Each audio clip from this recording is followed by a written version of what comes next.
আব্দুল্লাহ ইবনে মুবারক রাহমাতুল্লাহ আলাইহি একজন তাবিঈ ছিলেন। হযরত ওমর রাদিয়াল্লাহু আনহুর শাসন আমলে তার জন্ম। ওমর রাদিয়াল্লাহু আনহুর কাছে তাহনিক করার জন্য গেছে। ওমর রাদিয়াল্লাহু আনহু তাকে তার জিহ্বার লালা খাওয়াই দিছে।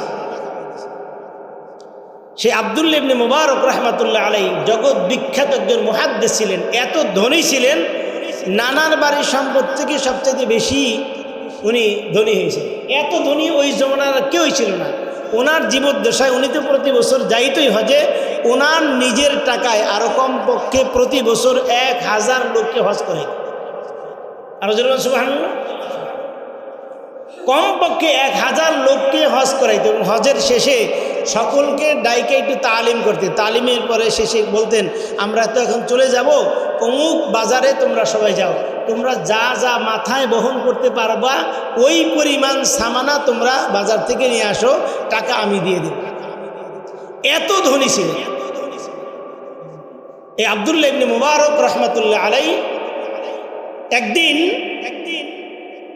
হজ শেষ, বিদায়ী তাওয়াফ করতে গেছে সকালবেলা।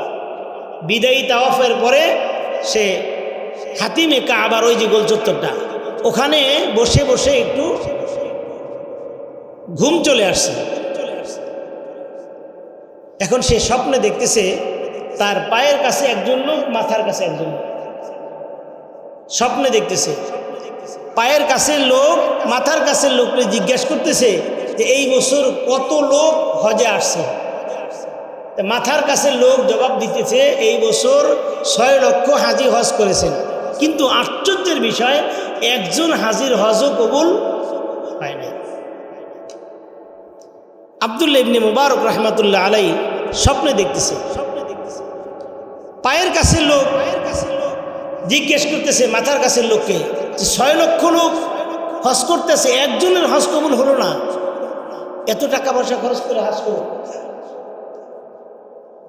মাথার কাছে লোক বলতেছে যে 6 লক্ষ লোকের হজই কবুল হয়েছে এমন একজন ব্যক্তি যিনি সিরিয়াতে আছে, যিনি হজে এবার আসতে পারে নাই, কিন্তু হজের নিয়ত করছে। হজের নিয়ত করছে কিন্তু হজে সে আসতে পারে নাই। তার এই যে মাকবুলিয়াত নিয়াত, সহি নিয়াতের কারণে ওই সিরিয়ায় যে লোকটা আছে ওই লোকের কারণে আল্লাহ রাব্বুল আলামিন 6 লক্ষ হাজির হজ কবুল করছে। সুবহানাল্লাহ। কয়জনের কারণে? একজনের নিয়াতের কারণে। আব্দুল্লাহ ইবনে মুবারক রাহমাতুল্লাহ আলাইহি ঘুম থেকে জেগে গেলেন, আশ্চর্য হয়ে গেলেন, হায় রে, এত টাকা পয়সা খরচ করে হজে আসছি, 1000 লোক নিয়ে হজে আসছি। শুধু তাই নয়, এই বছরে প্রায় 6 লক্ষ লোক হজ করেছে, কারো হজ কবুল হলো না। সিরাতে এমন একজন লোক আছে যেই লোকটা হজে আসার জন্য নিয়ত করেছে কিন্তু কোনো কারণে আসতে পারে নাই, ওই লোকের কারণে আল্লাহ রাব্বুল আলামিন 6 লক্ষ হাজির হজ কবুল করেছে। জোরে বলি সুবহানাল্লাহ। একজন লোকের নিয়তের কারণে আব্দুল্লাহ ইবনে মুবারক রাহমাতুল্লাহ আলাইহি আশ্চর্য হয়ে গেলেন এবং সকলেই যার যার বাড়িতে যাওয়ার জন্য সামানা নিয়ে যাবে। এই মুহূর্তে আব্দুল্লাহ ইবনে মুবারক রাহমাতুল্লাহ আলাইহি তার সাথীদেরকে বলতেছে, তোমরা এবার বাড়িতে যাও, ইরাকে চলে যাও, আমি যাব না। আমি মনে মনে নিয়ত করতেছে আমি ওই লোকের সাক্ষাৎ না করে সিরিয়াতে যাব, ওই লোকের সাক্ষাৎ করব, এরপর যাব, তার কাছ থেকে দোয়া নেব, এরপর যাব। সবাই চলে গেল যার যার বাড়িতে। আব্দুল্লাহ ইবনে মুবারক রাহমাতুল্লাহ আলাইহি সঙ্গী সাথীরা সবাই ইরাকে চলে গেল, উনি সিরিয়াতে চলে গেলেন। আব্দুল্লাহ ইবনে মুবারক রাহমাতুল্লাহ আলাইহি এমন একজন তাবেঈ ছিলেন, এমন একজন মুহাদ্দিস ছিলেন যিনি সরাসরি আবু হুরায়রা রাদিয়াল্লাহু আনহু ছাত্র। সুবহানাল্লাহ বলেন। যেই আবু হুরায়রা রাদিয়াল্লাহু আনহু সরাসরি রাসূলের ছাত্র, তার ছাত্র আব্দুল্লাহ ইবনে মুবারক। আর আব্দুল্লাহ ইবনে মুবারক রাহমাতুল্লাহ আলাইহির ছাত্র হচ্ছে ইমাম বুখারী রাহমাতুল্লাহ। এবার তার আমলের মাদ্দা কত উঁচা একটু চিন্তা করেন। তিনি সিরিয়াতে চলে গেলেন। সিরিয়াতে গিয়ে সিরিয়াতে যাওয়ার পরে সমস্ত আলেম তার সাথে দেখা করতে আসলেন। হায়, জগৎ বিখ্যাত একজন মুহাদ্দিস সিরিয়াতে আসছে, সিরিয়াতে তার ছাত্রের অভাব নাই, সমস্ত ছাত্ররা আসছে দেখা করতে। ছাত্রদের কাছে জিজ্ঞেস করতেছে, ওই যে স্বপ্নের মধ্যে যেই লোকের কারণে হজ কবুল হয়েছে ওই লোকের নামও বলেছেন আলী ইবনে মুআফিক। আলী ইবনে মুআফিক রহমতুল্লাহ আলাই তার নাম, আবু আলী ইবনে মুআফিক। সবার কাছে জিজ্ঞেস করতেছে, তোমরা কি আলী ইবনে মুআফিককে চিনো? সমস্ত ছাত্র বলতেছে, না হুজুর, আমরা তো চিনি না। কারণও তিনি বলতেছেন এটি যে গোপন ভেদ, তার সাথে সাক্ষাৎ করবো, তার কাছে দোয়া নেব, এরপর বাড়িতে যাব। আব্দুল্লাহ ইবনে মুবারক রহমতুল্লাহ আলাই চিন্তা করলেন এই শহরে তাকে পাওয়া যাবে না, গ্রামে চলে যাই। একটা গ্রামে গেলেন, অজপাড়াগাঁও একটা গ্রামে গিয়ে এক মুরব্বীকে জিজ্ঞেস করতেছেন, আপনাদের এখানে কি আলী ইবনে মুআফিক নামে কেউ আছে? তো মুরব্বী বলতেছে, হ্যাঁ অবশ্যই আছে, তার ঘর তো ওই যে কুড়ে ঘর, ওই যে ভাঙ্গাচোর একটা ঘর, ওই ঘরের মধ্যে থাকে। আব্দুল্লাহ ইবনে মুবারক রহমতুল্লাহ আলাই আশ্চর্য হয়ে গেলেন, এমন একজন লোকের কারণে হজ কবুল হইল আর তিনি এই কুড়ে ঘরে থাকেন। তার ঘরের সামনে গিয়ে জিজ্ঞাসা করতেছেন, আলী ইবনে মুআফিক ঘরে আছে? আলী ইবনে মুআফিক রহমতুল্লাহ আলাই ঘর থেকে বের হয়ে সালাম দিলেন। বলতেছে, আপনি কে? বলতেছে, আমি ইরাক থেকে আসছি, হজ করতে গিয়েছিলাম, যাওয়ার পথে তোমার সাথে সাক্ষাতের জন্য আসলাম। আমি আব্দুল্লাহ ইবনে মুবারক রহমতুল্লাহ আলাই। আলী ইবনে মুআফিক রহমতুল্লাহ আলাই আশ্চর্য হয়ে গেলেন, এত বড় জগৎ বিখ্যাত একজন মুহাদ্দিস আমার সাথে দেখা করার জন্য আসছে, আশ্চর্য হয়ে গেলেন। আব্দুল্লাহ ইবনে মুবারক রহমতুল্লাহ আলাই বলেন, ভাই তোমার সাথে দেখা করার জন্য আমি হজ্জে বাইতুল্লাহ থেকে বাড়িতে না গিয়ে তোমার কাছে চলে আসছি। বলে, হুজুর কেন আমার কাছে আসছেন একটু বলেন? বলে, একটা জিনিসের ভেদ জানার জন্য। তুমি কি করো? বলে, হুজুর আমার কাজ হচ্ছে আমি মুসিগিরি করি, জুতা সিলাই। আল্লাহু আকবার বলেন, আরো জোরে বলেন আল্লাহু আকবার বলেন। আমি জুতা সিলাই হুজুর, আমি মুচি। আব্দুল্লাহ ইবনে মুবারক রহমতুল্লাহ আলাইহি বলেন, আমি এটা জিজ্ঞেস করে নাই, আমি জিজ্ঞেস করছি আমার আল্লাহর সাথে তোমার সম্পর্ক কি? কি সম্পর্ক তোমার? তোমার কারণে 6 লক্ষ লোকের হজ কবুল করেছে। আব্দুল্লাহ ইবনে মুবারক রহমতুল্লাহ আলাইহি বলেন, তোমার এমন গোপন কি আমল আছে একটু আমাকে বলো খুলে। আলী ইবনে মুআফিক রহমতুল্লাহ আলাইহি বলেন, হুজুর আমার তেমন কোনো গোপন আমল নাই, 5 ওয়াক্ত নামাজ পড়ি আর সারাদিন জুতা সেলাই করি। হুজুর একটা আমল আমার ভিতরে আছে, আমি তো হজের নিয়ত করেছিলাম অনেক বছর আগে। প্রতি বছর হাজিরা দলে দলে হজ করতে যায়, আমারও লোভ লাগে, আমিও হজ করতে যাওয়ার জন্য মন চাই, কিন্তু আমার তো টাকা পয়সা নাই, কিভাবে যাব? আমি নিয়ত করে জুতা সেলাইয়ের টাকা দিয়ে আমি তো আমার সংসার চালাই, কিন্তু ওখান থেকে 5-10 টাকা করে করে করে আমি কিছু টাকা জমাইছি। এই বছর আমার হজের যাওয়ার মতো টাকা আমার হাতে হয়েছে, আমি নিয়ত করে ফেলেছি এই বছর হজে যাব। আমি এই বছর হজে যাওয়ার জন্য এহরামের কাপড় কিনেছি, যা যা সামান আছে সব কিছু আমি কিনে নিয়েছি। হুজুর যেই দিন আমি হজে যাব, আগামীকাল হজে যাব, আমার সঙ্গী সাথীরা আমাকে নিয়ে যাবে।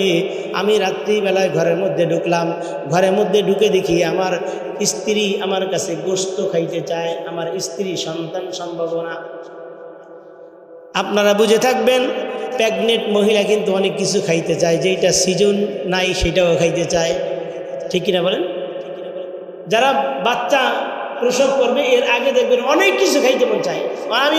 আমি কিছু মহিলাকে দিছি মাটিও খাই ফেলেছি, পোড়া মাটি খায়, বই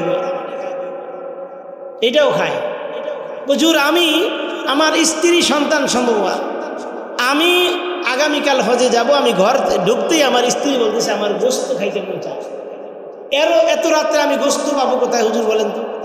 আমি জানি বাহিরে কোনো দোকানপাট খোলা নাই, তারপর স্ত্রীকে সান্ত্বনা দেওয়ার জন্য আমি ব্যাগটা নিয়ে বের হলাম, বাজারের থলে নিয়ে বের হলাম।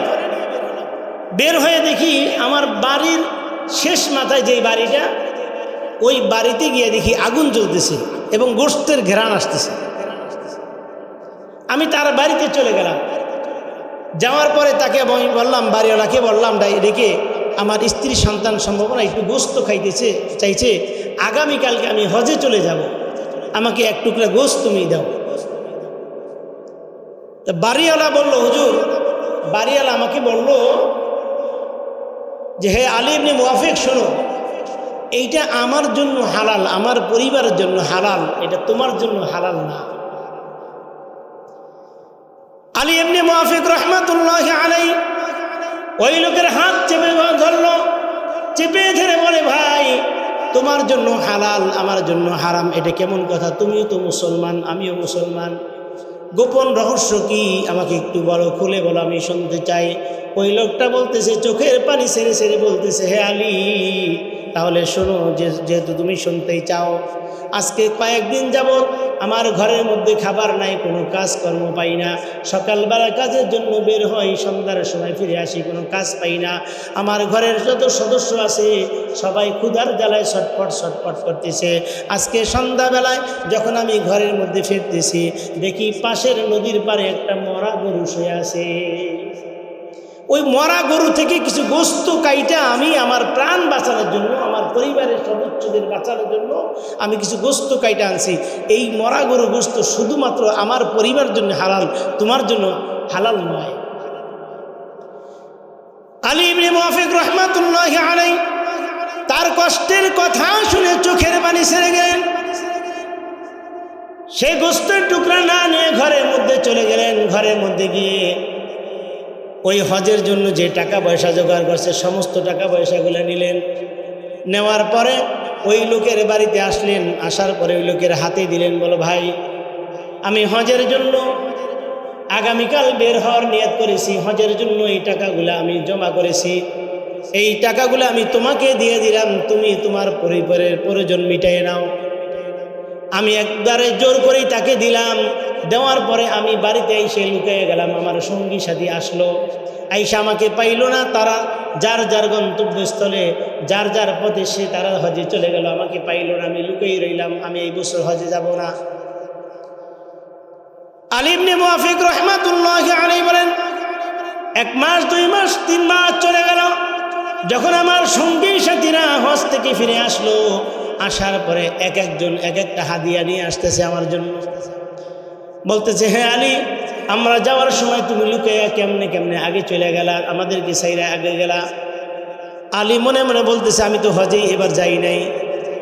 একজন হাদিয়া নিয়ে এসে বলে, হে আলী, আমরা তোমাকে তাওফের সময় আমরা তোমাকে দেখেছি, আমরা যখন ভিড়ের মধ্যে ছিলাম তুমি আমাদেরকে জায়গা করে দিয়েছো। শুধু তাই নয়, হাজরে আসওয়াদ কালো পাথর চুমা দেওয়ার সময় আমরা অনেক বিপদে পড়ে গিয়েছিলাম, আমরা দিতে পারি নাই, তুমি সামনে দাঁড়ায় আমাদেরকে জায়গা করে দিয়েছো।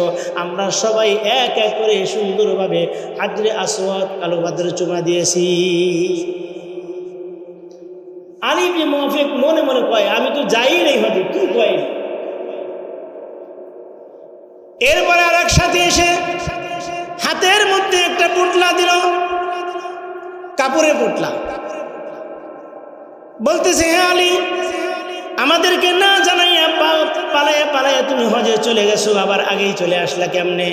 এই যে তাওফের সময় আমার হাতে যে তোমার পুটলাটা দিছিলা, ভিড়ের মধ্যে যখন আমাদেরকে জায়গা কইরা দিয়েছিল হাজরে আসওয়াদ চুমা দেওয়ার জন্য, ওই সময় তোমার হাতের পুটলাটা আমার হাতে দিয়েছিলা। এই যে দেখো তোমার হাতের পুটলাটা আমার হাতে রয়ে গেছে, নাও তোমার পুটলা আমি দেওয়ার জন্য আসছি। আল্লাহু আকবার বলেন। আর একজন কিছু স্বর্ণ মুদ্রা নিয়ে আসলেন, এসে বলে, হে আলী, তুমি কবে আসলা? আমাদেরকে না জানাইয়া চলে আসলা। যখন মদিনার মধ্যে আমরা রিয়াজুল জান্নাতে নামাজ পড়তেছিলাম, তুমি আমার হাতের মধ্যে স্বর্ণের এই পুটলাটা দিয়া তুমি নামাজে দাঁড়াই গেলা। এরপরে আর তোমাকে দেখলাম না, তোমাকে পাইলাম না, তোমার আমানত দেওয়ার জন্য আসছি। আল্লাহু আকবার বলেন। আলী ইবনে মুওয়াফিক রাহমাতুল্লাহি আলাইহি বলেন, হুজুর, এইগুলা দেখার পরে আমি রাত্রিবেলা ঘুমিয়ে গেলাম। ঘুমের ঘরে আমি স্বপ্নে দেখি আল্লাহ রাব্বুল আলামিন আমার সাথে সাক্ষাৎ করেছে। জোরে বলি সুবহানাল্লাহ। আলী ইবনে মুওয়াফিক রাহমাতুল্লাহি আলাইহি আব্দুল্লাহ ইবনে মুবারক রাহমাতুল্লাহি আলাইহি বলেন, হুজুর, এরপরে ঘটনা শুনেন। আমি রাত্রিবেলা স্বপ্নে দেখি আল্লাহ তাআলা হাজির হয়ে গেছে। আল্লাহ তাআলা বলেন, হে আলী, তোমার নিয়ত তো সহি ছিল, তুমি নিজে হজে না যাইয়া তুমি একজন এলাকার দরিদ্র অসহায় ব্যক্তিকে তুমি খাবার দান করেছো, তোমার হজের টাকা তাকে দিয়েছো, আমি এত খুশি হয়ে গেছি। আমি আল্লাহ রাব্বুল আলামিন তোমার পক্ষ থেকে, আল্লাহ রাব্বুল আলামিন বলেন তোমার পক্ষ থেকে একজন ফেরেশতা দিয়া আমি তোমার পরিবর্তে আমি আল্লাহ তাআলা হজ করে দিয়েছি। তোমার চেহারা, তোমার আকৃতি দান করে তোমার সঙ্গী সাথীদেরকে বিভিন্নভাবে সাহায্য সহযোগিতা করে যখন তুমি রিয়াজুল জান্নাহে দাঁড়ায় গেছো, অর্থাৎ তোমার পক্ষ থেকে একজন হাজী দাঁড়িয়ে গেছে, আমি আল্লাহ রাব্বুল আলামিন তোমার প্রতি এত খুশি হয়ে গেলাম। হজে না গিয়ে যেই টাকাগুলো দান করছো ওই টাকার বিনিময়ে আমি আল্লাহ রাব্বুল আলামিন রিয়াজুল জান্নার মধ্যে আমি আল্লাহ রাব্বুল আলামিন তোমাকে স্বর্ণ মুদ্রা দান করে দিয়েছি। আব্দুল্লাহ ইবনে মুবারক রাহমাতুল্লাহি আলাইহি চোখের পানি সেরে কান্দে আর বলে, ভাই আমার জন্য দোয়া করো। একজন মুসির কারণে আল্লাহ রাব্বুল আলামিন 6 লক্ষ হাজির হজ কবুল করেছে। জোরে বলি সুবহানাল্লাহ। এই জন্য হজে যাইতে হবে হালাল টাকায়, হারাম টাকায় না। নিয়ত করতে হবে সহিভাবে যে আমি আল্লাহ তাআলার উদ্দেশ্যে বাইতুল্লাহ যাচ্ছি, আমি আমার নামের আগে আলহাস লেখানোর জন্য যাচ্ছি না। আমাদের দেশে তো এরকম হয়ে যায় যে এত টাকা পয়সার মালিক হয়েছি, এখন নামের আগে আলহাস লেখা যায় না, একটু হজ করে আসি। এই হজ করলে তাকে আলহাস বলে। তো যে নামাজ পড়ে তাকে কি বলে? নামাজি। তো নামাজি আব্দুল্লাহ বলেনি কই? নামাজি আব্দুল করিম বলেনি। আমাদের দেশে হাজিকে এটাকে আলহাস অমুক, আলহাস অমুক। হ্যাঁ, যে জাকাত দেয় তাকে কি বলে? জাকাতি। বলেনি আব্দুল করিম জাকাতি বলেনি। হজ করতে গিয়া এই টেন্ডেন্সি কেন আমাদের মনে নেই? আল্লাহ রাব্বুল আলামিন সকলকে হজ্জে মাবরুর নসিব করুন, সকলের আমিন।